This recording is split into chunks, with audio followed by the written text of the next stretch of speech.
Guys, this video is in response to an article on the skysports.com website. The headline is Anthony Joshua, bring it on, Haye. In the article, that Anthony Joshua is asked during an interview about a potential future fight with David Haye. And Anthony Joshua says, bring it on. My heart tells me I'm ready to rock and roll. After 16 fights, I'm at championship level now, but I have April 9 to get out of the way. I'm going to focus on that as usual, and then moving forward, David Haye is definitely someone I would take seriously. In boxing at present, we're seeing a number of instances of raising expectations and then fans getting disappointed. And guys like Eddie Hearn, guys like Frank Warren are coming out saying, how can you complain, he's a novice? Well, the reason people complain is because promoters, managers, press and media around a fighter hype them too much. I'll give you two recent examples. Hughie Fury versus Nagy Aguilera. Is that a bad fight for a 21-year-old novice professional in Hughie Fury?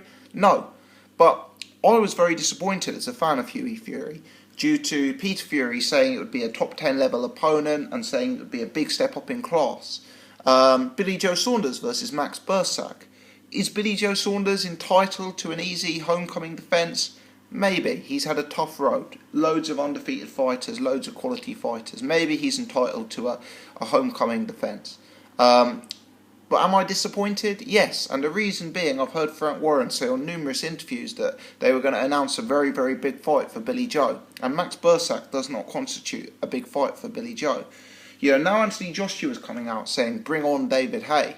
I'm going to be very disappointed when, should Anthony Joshua beat Charles Martin, and that, to be honest, is a big if. That is no definite. But should he go on to beat Charles Martin, if he then announces a fight against, Bryant Jennings or Bermain Stavern or one of those kind of guys, fans are going to be disappointed because they're going to read articles like this. And it isn't the first article like this, and it certainly won't be the last article like this, where Anthony Joshua is appearing to entertain a David Haye fight. I've got to be honest, at this stage, and I've said this before, David Haye, I believe, would knock out Anthony Joshua very early.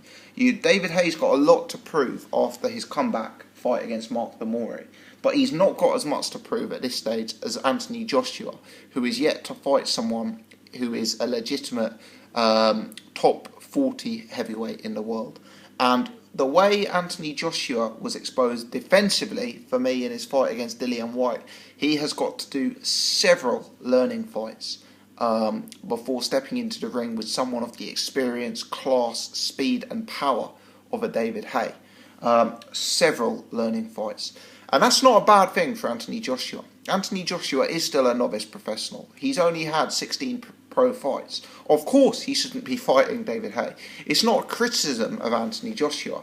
But what is something I'll criticise is building up a fight with a guy like David Haye. If you're then going to turn around and announce a fight with a guy like Bermain Stavern, it's going to rub fans up the wrong way.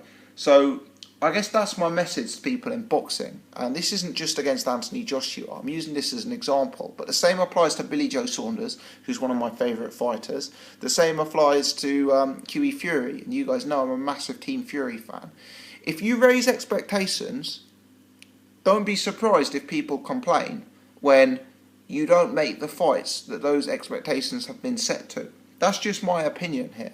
And for me, Eddie Hearn is going to keep Anthony Joshua a long way away from David Haye at this stage. Joshua's a fighting man. I'm sure Anthony Joshua's up for the fight. But let's be honest, it's not realistic at this stage. David Haye's too experienced, and I think Eddie Hearn's going to want to grow Anthony Joshua, build his profile, cash in with a few more paydays, and let David Haye get a good bit older before making a fight like that.